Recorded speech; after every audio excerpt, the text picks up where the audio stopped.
talisman that allows me to like trick my brain into thinking that I'm like a recording artist. I put it on and then I'm like, I'm in the role. Let's do it. Yeah, and that you're going somewhere during quarantine or lockdown or whatever we're calling this, COVID. Very true. Nonsense. Yeah. So I just watched your video again. Are you okay with me recording this? Let's do it. Yeah, we're recording for, I just want to make sure we are recording. Yep. For our YouTube channel, and then you guys can use it too, or whatever you want to do with it. Great. So why don't we start, before I start asking you questions, I'm Steve Libby, the editor-in-chief of the Gay Journal, and I'll let you introduce yourself, Jack. Sure. I'm Jack Tracy. I am the executive producer of Necessary Outlet Productions and am a recording artist. How long have you been doing Necessary? Say it again. Necessary Outlet. That's what I thought you said. So how long have you been doing that? So that started, I believe it was 2016. Yeah. It started with the first season of my web series History and really just spawned from there. Cool. Nice. Nice. So tell us about, so we're here today to talk about, amongst other things, Love Ya, Yes. right? And so I love the video, really fun, really cute, fun. Yeah, I mean, I think we all want to be doing that. So tell us, I guess we'll just start with, how did the video come about, or how did the song come about? How did the video come about? Sure. So, you know, like most people, I had a lot of plans for 2020 and what I was going to do and what I was going to produce and all of the series and movies and things we were going to get going. And then the world stopped. So there was a large sort of recalibration. And I realized that of all the things that I like to do and all of the things I create, the only thing I really could do was record music. So It was a hard pivot to just focusing on the music. And so over the course of the pandemic, I have written and recorded nearly 30 songs. I read that in the bio that you sent me. So, wow. Okay. So it was a lot of playing with style, trying different things, just knowing that it was going to be a while before I could really, you know, perform or do anything on a large scale. It was like, well, why not just, you know, learn and figure things out and really sort of, you know, hone my image and my sound. And a lot of it was also just, I mix my own music. So it was a lot of just like getting better at mixing and then practicing. And so Love Ya, the EP, which is released on April 15th. Yeah. That's when that'll be out. It's a 6-track EP and it's meant to be sort of a representative sample of the kinds of stuff to come. So it was a good sort of appetizer platter of all of the stuff I've recorded during pandemic. The song itself was one of Love Ya, which is the title track of the EP. That song was one of the last ones I wrote. Yeah. And it was because, you know, I had gone through a pretty bad breakup. And so there's a lot of songs about that. And it just came to a point where I was like, I need something happy and I need something peppy. I need something up. I want something that reflects the moment, but isn't too dated. Like, I don't want to just like sing about COVID-19. Like, so like, how can I sing about what's going on right now and not date the song? And so it was this idea to have this sort of 2000s era Justin Timberlake sounding song that was about like being an introvert and being sort of locked away and getting cabin fever and just wanting to go out. Yeah. And so that's how the song was born. Well, I think you succeeded at that. Yeah, it's a great beat. It's just a really fun video. The video, I think the video adds to the song, but the song obviously stands on its own. And so when you write 30 songs over the course of a year, right? Yeah. Okay. So how many of those songs will be released, or will you do videos for, even if they're not on the EP, or doesn't it work like that? So I like to waste not, want not. So they will all see the light of day, whether it is in the form of additional EPs, additional music videos, things for our Patreon subscribers, patreon.com/necessaryoutlet. You get exclusive benefits if you're a follower. We have tiers as low as $1. So if you would like to join that, there'll be some released there. It's also possible that, you know, I make web series, I make feature films, And using your own music is always a lot easier than licensing someone else's. So some Sure. of these you may find as club beats in the background of scenes to come, in productions to come. Yeah, nice. Huh. So what if someone wants to purchase your music for the I don't know, for their website? Right.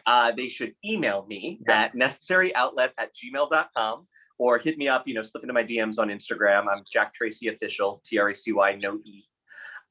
Jack Tracy Official. And I just opened a TikTok today, which I was surprised because I'm 38 years old and I thought it would tell me to go home. But they let me open an account. So Nice. I'm there now too. Well, I think isn't Dionne Warwick doing TikTok? Okay, well, Dionne Warwick, I am not. Well, that okay. I hear you. Let's see. So I have a couple of questions. Sure. What was it like? Sure. So what was it like working with Sherry Vine? I adore Sherry Vine. So I was a fan of Sherry's YouTube videos and her parody videos well before I met her. And when I met her, I didn't realize I was meeting her because I was paired with a man named Keith in a cardio boxing class. And throughout our discussion, I noticed that, so we're sparring with each other, and I noticed he's wearing a Jackie Beat shirt. And this wasn't like a gay gym or anything, so it wasn't assumed that we were all a bunch of homos, but I saw a Jackie Beat t-shirt and I started putting two and two together. Yeah. And he said something like, I remember he said something like, "Oh, I can't even believe I'm here so early. I worked until 4 a.m. last night." And I made some sort of joke like, "Oh, investment banker or nightlife?" And he laughed and it's like, "Oh, nightlife." And I was just sort of like dancing around it. And I was like, service or entertainment? And he was like, he got like his eyes narrowed. He was like, entertainment, why? It's like, are you a drag queen? He was like, I am a drag queen. And so then I found out it was Sherry. And then that really formed a friendship that, I mean, she is the reason that I have publicity. She is the reason that I've made a lot of connections and made a lot of progress. She is one of the most professional, kind, helpful people you could ever ask for. We were just paired in a boxing class and she's gone out of her way to help me a million times. So I owe her a great debt. And when she did a table read for me, I wrote a movie over pandemic as well. So we were like reading that together. And she was like, I really love to, do something. And I had the idea of writing this like intro scene for the video. And if you notice, the video that Sherry is on in the video. So we're watching YouTube and we're seeing Sherry on YouTube, and it's called Drag News. And it's a take on Hey Queen, and the theme song is even a parody of the Hey Queen theme song. Yep. So that's what it was meant to be. Yeah, very cool, very fun, very creative. Yeah, nice. So what? So you kind of already talked about this. Do you want to say anything more about the EP? Like, what can people expect from the EP? So you said 6 songs.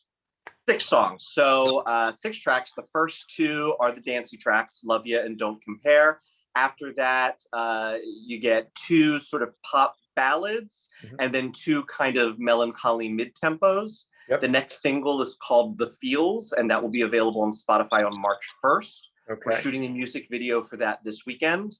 Nice. It is going to be possibly so sexy that I may get banned from YouTube. Nice. We'll find out, but I've been intermittent fasting and we're ready. So let's do it. So who else is in the video with you, or don't you want to say? So Matthew Blum is my, I tried to get a notable porn star, but the bookings didn't work out. So my friend and dancer and longtime collaborator, Matthew Blum, he's appeared in a lot of my other videos. He's a New York City actor and choreographer and dancer. He and I, it's pretty much a 2-hander. It's just the 2 of us. And then I'm working with my regular video team. But we're excited. It's new for us to do something like this. No green screen, no special effects, no gimmicks, just a very lush, sensual video. Nice. The video will hopefully drop mid-March. Okay, so the song comes out March 1st. The video will come out mid-March. And you can pre-save the song on Spotify right now. Jack Tracy, The Feels. Cool. So how about, I interviewed you before via email for, I don't know, a few issues ago of the Gay Journal. Do you want to talk about I guess, what it was like for you coming out, you know, um, where you were, where you were when you came out, who'd you Sure. tell, how'd your family, friends take it, stuff like that? So I I was one of the I think this is fortunate. I was one of the fortunate ones who like always knew that I was attracted to boys in my class. Yeah. And like I remember that, and this is not a joke, the first boy I remember having a crush on was in third grade, and his name was Woody. Um he had white blonde hair. I found him very attractive, which is funny because I don't usually go for blondes now. But yeah, I just remember knowing. I didn't know what gay was. I didn't even know the word, but I knew I liked boys. I knew it was different, and I was smart enough to shut up about it.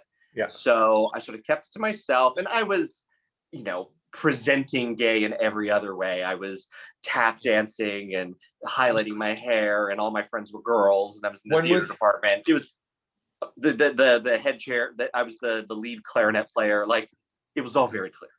so when was So this when I roughly? sorry, When so was this this? is where is this? When? Lancaster, Pennsylvania. Oh, yeah, sure. Okay. Wow. Yep. Yeah, So hop, skip, and a jump from us, and so roughly what year-ish? you're asking me my age. I think I already said it. I so this is like early '90s. Okay. Yep. Early mid '90s. So then high school comes around. I'm doing some work at a dinner theater, and I have a crush on a much older man who never had any interest in me because I was a child. But he was openly gay, and he was the first openly gay person I knew. And I confided. He was the first person I told that I was gay, and he was very kind and sort of was a mentor, and in a completely above board sense, just a very nice man. And there was another gay man in the cast. They were in their, I think they were in their late 20s, and they were just very kind, and it really started from there. And then my coming out was less of an event and more of a, I took advantage of the transition from high school to college. I walked out of high school closeted, and I walked in to college gay. Yeah. And I remember the very first day I got to my dorm room first. My roommate, who I obviously never met before, shows up. We had talked on email over the summer, and he's like making his bed for the first time. His parents have left. My parents have left. And I remember saying, "Hi, I'm gay. If that's a problem, we need to talk to the RA right now." Yep. And he was like, "Not a problem for me." And that was it. Cool. Good. Nice. Yeah. And so it's been fairly smooth sailing ever since? I mean, your family was good with it after you told them, or?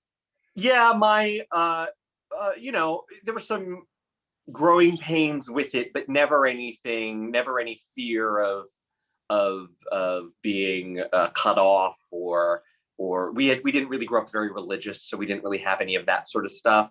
My dad was up until the 2012 election very much a Republican, actually a local elected official. And once the Republican Party started turning into what it is today, or very clearly became what it is today, he actually became a full-on Bernie bro. Wow. Wow. Shocking. Yeah. Okay. So yeah, I didn't really have, you know, small microaggressions of things that weren't intentional, but just didn't. Nobody really knew any better. I have family outside of my immediate family who are shitty, but I don't talk to them, so it doesn't matter. Yep. Yeah. Good for you, man. So COVID has sucked for everyone. Um, I would imagine that it's really difficult though. Like we feel really bad for our single friends, right? Or single family members, like spouses who other spouse either divorced, has passed away, something like that. So you're single. I am single. Yep, and you live alone. You have a roommate. Well, I do have a very bossy roommate. He's an 8-year-old cocker spaniel. He demands 4 walks a day, and I'm surprised he's actually not sitting up here right now, like patting me for attention. He Yeah. hates when I talk to anyone other than him. Well, that But no, makes it's just the two of us. Yeah, yeah. So how has it been? I did read that you're kind of like an introvert, very much so. right? Oh, very much an introvert. So I would imagine that maybe part of this then hasn't been hatefully awful. No, in But then fact, I remember at the beginning of quarantine, I was like, watching some of my, and to know, I mean no disparagement to my extroverted friends when I'm about to say what I'm about to say, but I was watching my extroverted friends, some of them like have a really tough time and really sort of break down very publicly Yeah. about not being able to see people, not being able to go out. And I almost kind of took offense to it. I was like, I'm sorry, you're now living the way that I always live. Right. Like, why is this so terrible? This is so very, you know, with the exception of going to like going to work, filming big productions, and then going to the gym, my life has changed very little. Mhm. So the worst of it is I remembered that I liked cheese, and so we had a weight journey, which was interesting, Yeah. and I've recently returned from. So there was that, and yeah, being single is complicated. Now I sort of have a protocol for, you know, I'm still dating, socially distanced dates, FaceTime dates. If it gets to a level, getting tested, and you know, it just I don't, again, I don't want this to sound like I'm making light of it, but the last time I dated was pre-prep, so I'm used to kind of like negotiating health and Sure. like talking about it and like, Yeah. you've been tested and I've been tested, and and it's something we still do today with other STIs, but like Yeah. it feels kind of familiar in a way. Yeah. You know, had you been COVID tested? I've been COVID tested. I'm negative. You're negative. When did you have it? A couple days ago. Yeah. Have you had any interaction since then? You know, Yeah. we have those kind of conversations that Yeah. kind Sure. of harken back to a pre-prep time for me. Um, so, you know, it just takes some negotiation. But I also, so the roughest thing for pandemic for me was the fact that I was laid off. So I was the global head of a legal department for a major media company. And it wasn't actually COVID related. We were bought by a new company and they just ransacked the place. Wow. And I was swept up in a mass layoff back in August, and I remain unemployed to this day, which has been tough, Yeah. especially to create, as I was very fortunate to be able to finance my own productions. And now things are very different. Yeah. So any amount of streaming and downloading the song very much helps me. Thank Yeah. you. Sure. But you know, I've really taken it as a sign to I'm all about positive framing these days, which is very woo-woo for me. But I'm looking at it as the universe is telling me, is giving me the time and the space to double down on the creativity, to push out these videos, to hone my craft, to get bigger, to grow, to transition so that I can start, you know, I want to make my money making movies and making music. So Yeah. it's Nice. time to double down, and I have all the time to do it. So here I am pushing very, very hard and collaborating and reaching out to people and sending cold call emails. And, you know, and that's how the Sherry Vine thing came about. I was just like, hi, it's time. Let's work together. Let's do it. Let's figure something out. And then in terms of just to finish up with the single stuff, I was very fortunate that I got my year-end bonus right as the pandemic hit before I was laid off. So I used a portion of that to buy a machine, which helps take care of certain needs. So you bought a bagel maker. Yes, I'm very conscious of carpal tunnel, so I wanted something to alleviate. You know, I'm 38. I got to be careful about these sort of things. It's So true. his name is Brian. He's relentless and delightful. Nice. I love it. So, um, is there a place where people can go and pay to watch you and Brian? No, we're No. not. Things have not gotten that desperate yet. Yeah. Okay. I emphasize yet. Stay tuned. So far, no. Not that and again, just be super clear. If that's your journey, do it. I'm a Yeah. fan. Right. I will sign up to that feed. It's just Right. not my journey yet. Yeah. I understand. So yeah, so like a job interview, what's your 10-year plan? What's going on 10 years from now? 10 years from now, I will have made at least 2 movies that have gotten independent funding and distribution. I will be hopefully continuing to produce better and better music. I want the music, especially for me, the end goal with music is I want to get to a place where I can at least tour. where I Yeah. can go and headline my own tour and do small dates and venues across the world and be able, because I think, especially with the music industry today, and it's all about figuring out like what makes you different. Mhm. And for a while, I was really relying on the music was very like message based. There was a lot of just like LGBTQ themes and messaging that were very in front. Yep. And the music was almost second. And Mhm. the music videos were almost more like it was almost music video focused as opposed to music focused. Sure. So I've turned that around. I've let the music lead and very much focused on creating the songs and being the lead and the music video being the second part, putting aside the overt messaging, still have a little bit of that. And really, I think my difference is, and which is why I want to tour, is I'm not a studio production. I can give you a full show. I can Yep. give you a huge choreographed spectacle. I can give you stage presence. I can command a room, and I'm very excited. I want to get to the point where I can walk out on stage and just eat it up. Mhm. Yeah. So for an introvert, that sounds like it's amazing. That I think so. Yeah, I'm trying to process a thought. So, So I know like, where you're going. I'm the type of yeah, person that I don't want to be. I want to control when I'm seen and how I'm seen. got it. So my icon, and I would turn the camera if it didn't mess up this lovely setup, but my icon, which is all over my wall, is one Miss Janet Jackson. And I very much follow her mentality of I am fit and ready, and here I am, and here's my whole project, and project is over. I'll see you in 4 years. And the French fries are where? Um, that's really my methodology as well. I'm here when I have something to say, when I have something to do, and Yep. then I'm gone. And I go back into my cave. Yeah. So that's sort of how I do it. That's how I get my Sure. energy. So there's a Jack Tracy for public consumption, and there's a Jack Tracy for just Jack Tracy. I sort of. I don't think I'm edited in any way, Okay. but I definitely like. There's no difference there's no duality, but I sort of get like the classic nature of an introvert is that they don't get their energy from people. They expend energy on people. So Sure. for me, I just get to a point of exhaustion and I need to go rest. Yeah. So I need periods of like, I'm giving you all my energy and here's all my creativity. And here's everything I've got. Eat it up, eat it up, eat it up. Now I need to go recharge my battery. So I'll see you later. Yeah. That's more of what it is. Less of I don't really have a persona that's different. This Okay. is pretty much me. Yeah. Good.